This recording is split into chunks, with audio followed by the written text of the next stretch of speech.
Hace un año, el 5 de enero, se conmemoraron los 9 años de Matías. Se hizo un acto, normalmente la familia todos los años, en verdad, ha hecho actos conmemorativos para mantener la memoria de Matías. Pero en el noveno acto, el papá de Matías me pidió que estaban pensando para el 10º hacer un libro biográfico de Matías. Se preguntó si podíamos conversar, que a él le interesaría mucho, y me pidió directamente, yo le dije podemos hablar con otros historiadores mapuche, pero me pidió que le gustaría que fuera yo. Así que aceptamos, le dije que sí, que encantado, que igual era un proyecto interesante, y comenzamos a trabajar esa misma semana, partimos al tiro, así fue como. Pues nos fuimos a la casa de la tía de Matías, Patricia Catrileo, que vive en Temuco y donde Matías vivió el año 2005 ahí. Y comenzamos a hacer las primeras entrevistas y a impulsar ideas sobre el proyecto. Así que justo el día que presentamos el libro de Matías se cumplía el año que comenzamos con el proyecto. Y la escritura se hizo durante el segundo semestre a full, así como, muy rápido, con una jornada de trabajo bastante fuerte, en el sentido de que 5 de la mañana en pie, escribiendo, después la noche, porque uno igual trabaja, entonces era con la idea de poder llegar con la palabra empeñada a la familia, y creo que lo logramos, dentro de todo de todo el trabajo que se efectuó. Mira, yo creo que fue un trabajo bastante interesante, porque hablando más como metodológicamente en el texto, porque es un saber compartido finalmente. Entonces los manuscritos los leyeron ellos, corrigieron cosas que podían haber errores míos, que hubieron por lo demás, y que ellos también conversamos aspectos que a lo mejor no querían que parecieran, que en verdad eran un poco irrelevantes en todo caso, que no son sustanciales a mi historia.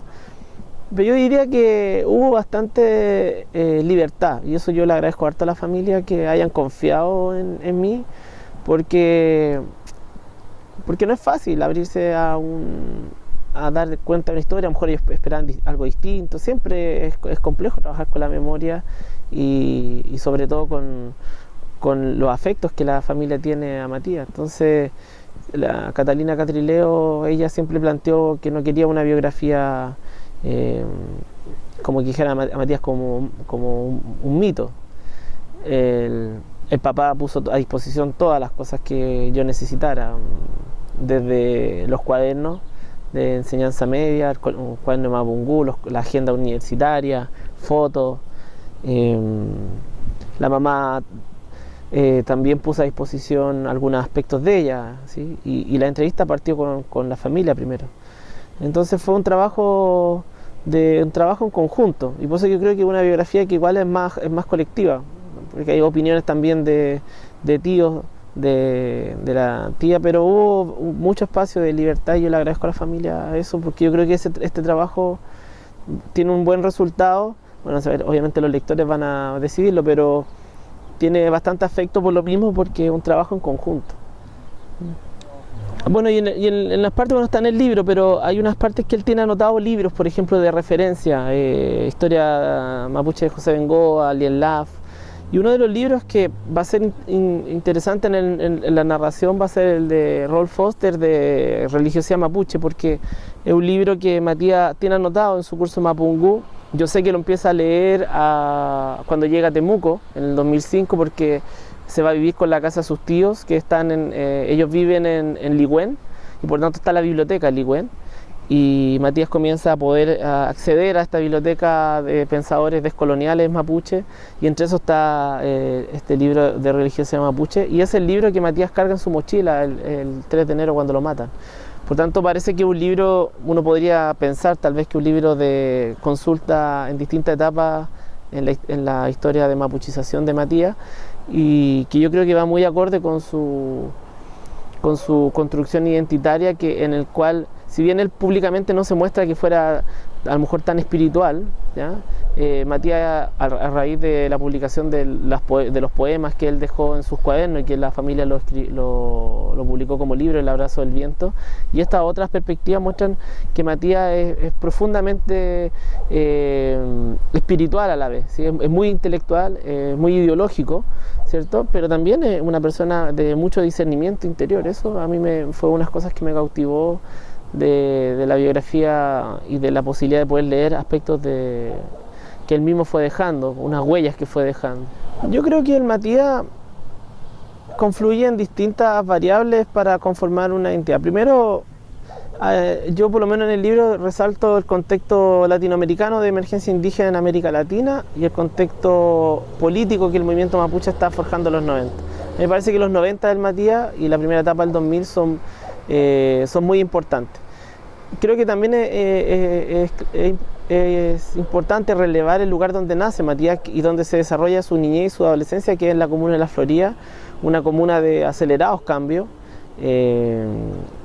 Como dice un texto que leí, una tesis sobre La Florida representa el espejo de Chile, es decir, es el prototipo de cultura y sociedad que se espera. Pero también uno ve los contrastes. La Florida es una comuna en los 90 de mucho contraste, o sea, tienes poblaciones muy marginales, tienes sectores muy acomodados, tienes sectores de clase media, es decir, Matías podía caminar en pocas cuadras y ver contrastes sociales, y creo que él, al ser una mente muy crítica, de muy avanzada edad, también él reflexiona rápidamente en el contexto que yo creo que está viviendo, y también lo hace interesantemente ser un crítico al modelo neoliberal en el sentido del consumo, ¿ya? De muy chico Matías muestra como crítica frente a eso. Por lo tanto, me parece que el lugar geográfico y el Chile y el Santiago en el cual están haciendo, y donde lo políticamente correcto es ser agente del consumo y del modelo y ser continuador de los valores del modelo, Matías fue crítico de muy temprana edad a eso.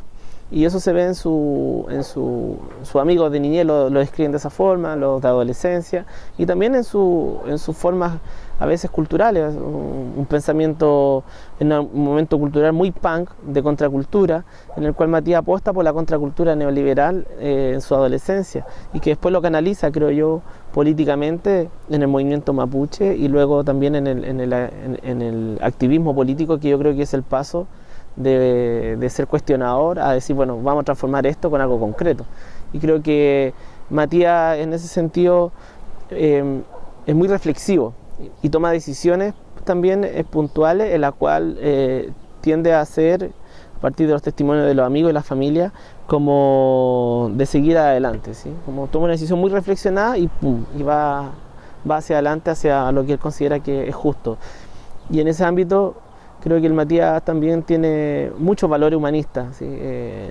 Le molesta la pobreza, le da mucha rabia la contaminación. Él es muy ecologista, que es una faceta también muy interesante.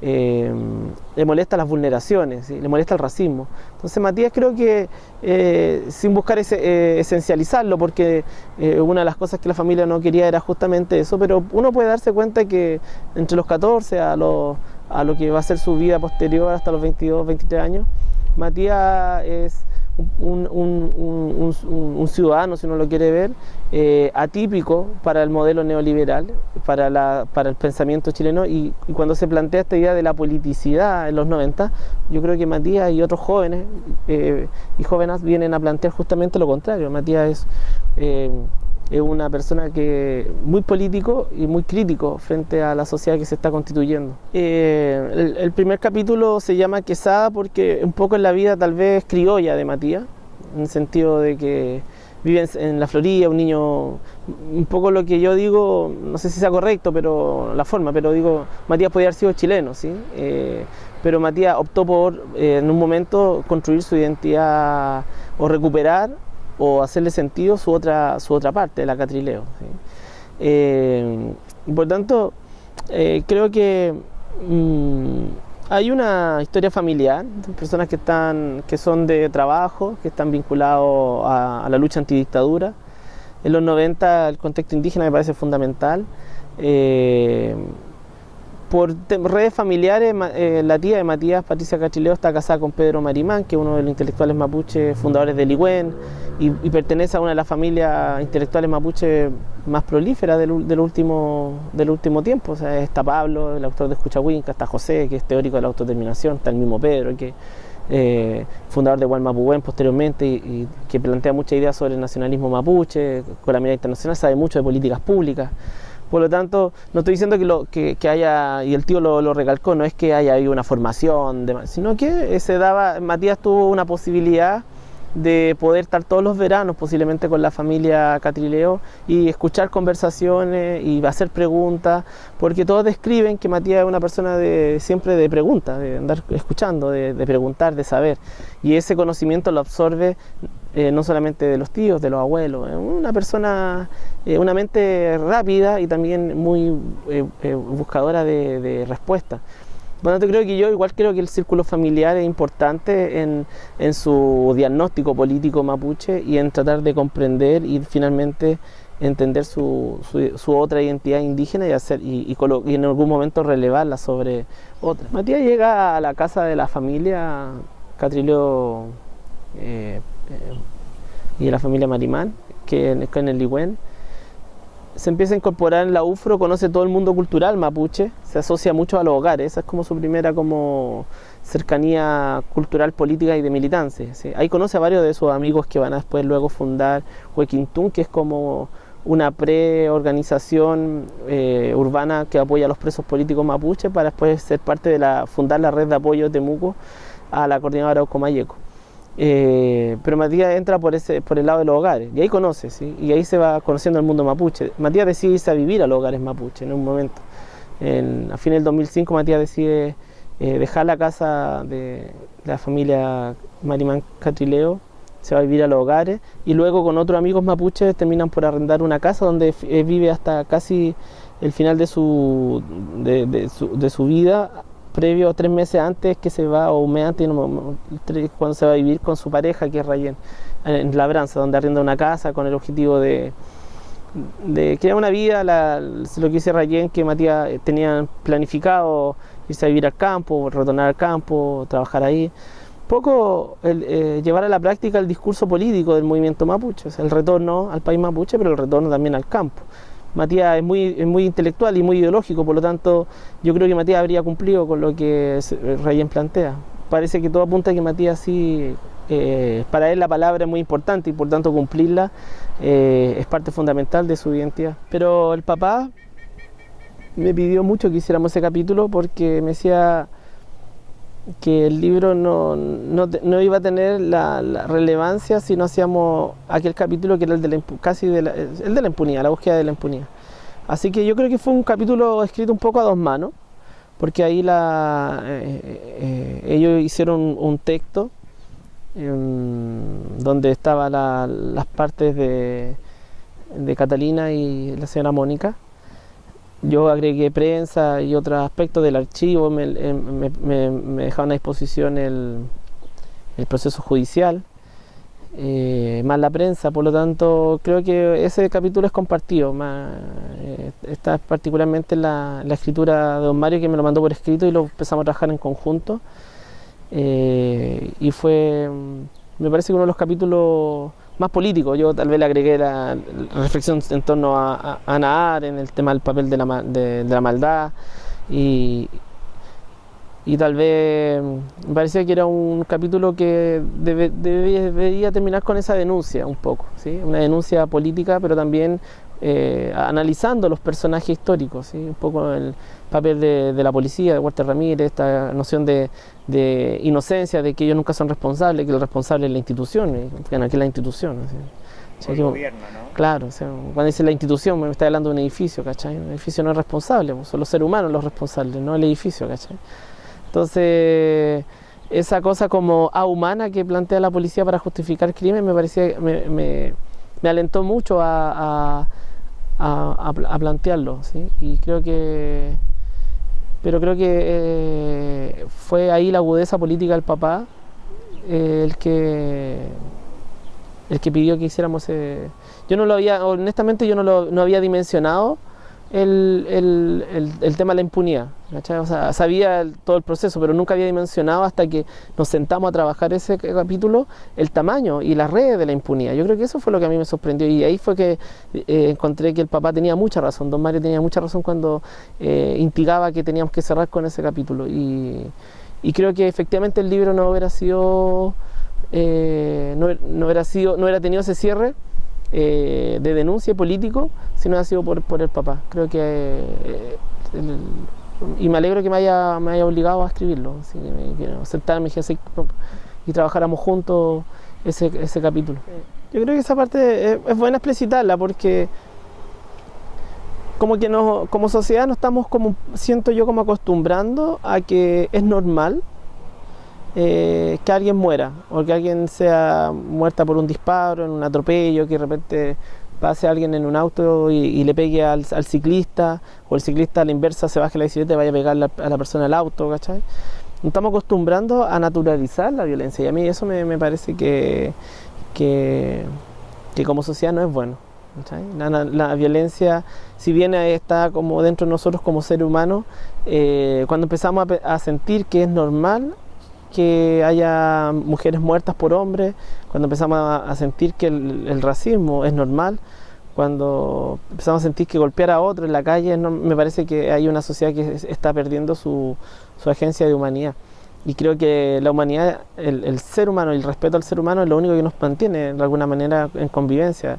Y me parecía que ahí había un tema a plantear, el papel de la maldad, ¿sí? O sea, recordando a Hannah Arendt, ahí como cuando ella hace todos estos estudios, ¿cierto? Decir, bueno, ojo, aquí estamos hablando de unos sujetos normales, ¿sí? No estamos hablando de este edificio que es la institución, estamos hablando de un tipo que sí tiene capacidad de agencia, la policía sí tiene capacidad de agencia, tú tienes capacidad para saber lo que es justo y lo que es injusto, ¿sí? Te pueden dar educación particular en la escuela, pero tú sabes diferenciar como ser humano. Nunca hemos perdido la capacidad de agencia, ni siquiera en los regímenes totalitarios como la Unión Soviética o la nazi alemana. Creo que ni siquiera Chile, bajo la dictadura, sus personas perdieron su agencia.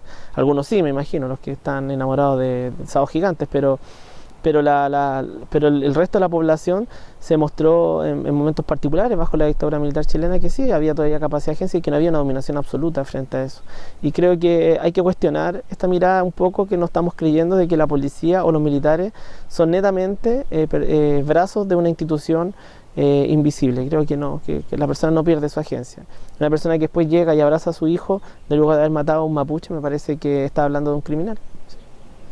Yo no sé si hay una confabulación de per se como en dictadura. Yo igual ahí hago una diferencia, siempre es bueno hacer la diferencia entre un proceso de dictadura con un espacio de democracia que permiten otro espacio, pero mi respuesta a eso, porque también me la hice cuando eso mismo que tú me estás diciendo, lo resolví a través de tal vez de la mirada del colonialismo que existe en la Araucanía y en Temuco. Creo que el colonialismo da respuesta a una perspectiva en que, como es una sociedad en que los mapuches han tenido que emigrar de la Araucanía por temas de pobreza, por temas de inserción laboral y por discriminación. O sea, ¿quién quiere vivir en un lugar donde te estén diciendo a cada rato indios, te estén pegando la policía en tu canasto con los huevos que salía a vender en la calle, ¿cachai? O sea, de alguna manera es una sociedad en la Araucanía muy agresiva contra el mapuche. Entonces muchos mapuches emigran a un lugar donde puedan trabajar y alejarse un poco de estos círculos de violencia colonial. Por tanto, creo que en Temuco, sobre todo, es una ciudad muy colonialista, que uno la puede mirar desde las calles hasta las personas que las conforman, y donde la ciudad está construida en una forma de segregación colonial. La Feria Pinto es el lugar de los mapuches, ¿sí? Y es el lugar del mapuche de campo. Pero los colonos se han construido también barrios para ellos exclusivamente, como el del sector Alemania. Por lo tanto, creo que a raíz del proceso político y de la forma en que se configuró la Araucanía, como dice Jorge Pinto, también los espacios de poder, por mínimos que sean, desde la profesora del colegio rural X hasta la persona que está en el Senado, tienden a ser personas relacionadas con el colonialismo, con los migrantes colonos que llegan a fin del siglo XIX, y personas que culturalmente son raciales, ¿ya? Los colegios públicos, es imposible sacar a veces profesores que llevan muchos años y que siguen reproduciendo. Yo lo sé porque tengo amigos que hacen clases en colegios rurales, siguen reproduciendo a Villalobos, donde no le están enseñando mapungú, a pesar de que debería entregarse por elementos según la ley de educación y la ley indígena. Entonces, ese profesor anónimo, ¿cachai?, tal vez muy corriente, en su mentalidad actúa como un colonialista y trata de evitar siempre que lo indígena, lo mapuche, termine por, entre comillas, contaminarle a él su sala. Y por lo tanto yo creo que lo sucedido en el servicio médico legal responde tal vez a estas redes del colonialismo, donde en la ciudad, desde el lugar más básico y tal vez menos influyente, ¿cachai?, políticamente, hay reductos de colonialismo, y que en momentos cruciales esas personas trabajan o deciden, ¿cierto?, por el no indígena, ¿cachai?, y por favorecer la impunidad al no indígena. Y eso yo creo que reproduce los 100 años de conformación de la Araucanía en oposición a los mapuches, ¿sí? Y vale preguntarse que nadie esperaba que el servicio médico legal iba a ser tan preponderante en la lucha mapuche. Se empezó tal vez a suponer o a saber cuando las personas empezaron a morir a manos de carabineros. Pero hay un intento, y creo que ahí fue la clave de don Mario Catrileo en decir: esto es clave, ¿sí? Esto es clave, porque el servicio médico legal y carabinero es el espacio donde podemos denunciar esa impunidad. Yo creo que él tuvo la agudeza política e intelectual para darse cuenta de la importancia que era ese capítulo, y en el cual trabajamos en conjunto. Yo creo que Matías, la figura de Matías, es una muy interesante microhistoria de la emergencia indígena en América Latina y del movimiento mapuche en Chile. Te permite ver cómo se va constituyendo una identidad política en este proceso, ¿ya? Matías decide construir su identidad, ¿sí?, acorde con el contexto político, familiar y todo lo que hemos hablado, pero finalmente el que toma la decisión de construir esa identidad es él, ¿sí?, soberanamente. Y lo hace de forma muy, muy prematura, ¿sí?, pero también muy bien pensada y decidida, ¿sí? Toma decisiones él rápidamente. Y creo que es una manera, la posibilidad del libro y de la historia de Matías permite analizar esa perspectiva también, cómo se constituye una identidad, y frente a lo que estamos viendo y analizando frente a este fenómeno político que no se va a revertir, que muestra que va cada vez más hacia adelante, que es la politización del mundo indígena y el desarrollo del pensamiento ideológico del movimiento mapuche, que su proyecto es la autodeterminación o el control territorial o la vía política a la autonomía, que hoy día se está debatiendo. Yo creo que como Matías hay varios más mapuches jóvenes y mapuchas jóvenes que están en este proceso de entender la política y la ideología mapuche, y por lo tanto es bueno comprender que estos casos no son excepcionales, sino que parece que va a ser la norma de lo último de a futuro, y por lo tanto es bueno adelantarse en el sentido para evitar, yo creo, más crímenes que a la larga, si uno se pone a pensar que la autodeterminación es un derecho humano, son crímenes de lesa humanidad, ¿sí?